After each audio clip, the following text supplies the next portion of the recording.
சினிமாவுக்கு போகலாம், அதுக்கான பிளாட்ஃபார்ம் வரணும்லம்மா. அப்போ நம்ம ஃபிசியோதெரபிஸ்ட்டாக இருக்கோமா, டாக்டராக இருக்கோம், பேஷண்ட் பார்க்க வீட்டுக்கு வர அப்படியே லைஃப் ஓடிருச்சு. ம், ம். பட் இருந்தாலும் நடிப்பு திறமையை காட்ட முடியலன்ற ஒரு ஆதங்கம் இருந்துக்கிட்டே இருக்கும் மனசில். அதுக்கோட வெளிப்பாடு தான் இன்ஸ்டாகிராம்லேயும் ஃபேஸ்புக்லேயும் நம்ம நடிப்பு திறமையை அப்படியே காட்ட ஆரம்பித்தோம். அது மக்கள் மத்தியில் அதாவதுமா மக்களோட மனசை திருடுறது இதுதாம்மா.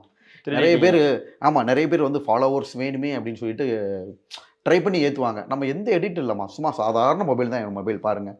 இந்த மொபைலை வச்சு தான் வீடியோ எடுக்கிறீங்களா நிறைய பேர் பார்த்த உடனே கேட்குறாங்க. சாதாரண மொபைல் தான், சும்மா சிங்கிள் ஷூட்டில் எங்கன்னா வச்சு தான் எடுப்பேன், சிங்கிள் ஷூட்டில் தான் போஸ்ட் பண்ணுறோமா.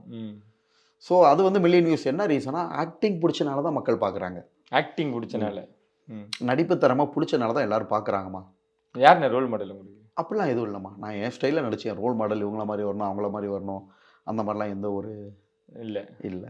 ஓகே. இல்லைண்ணே இவங்க எனக்கு இன்ஸ்பிரேஷனாக இருக்காங்க. இவங்க ஆக்டிங்லாம் பார்த்தா நான் கற்றுக்கிறேன். இவங்களை பார்த்தா நான் ட்ராவல் பண்ணுறேன். அப்படிலாம் இல்லைம்மா. நான் என் ஸ்டைலில் தான் நடித்தேன்.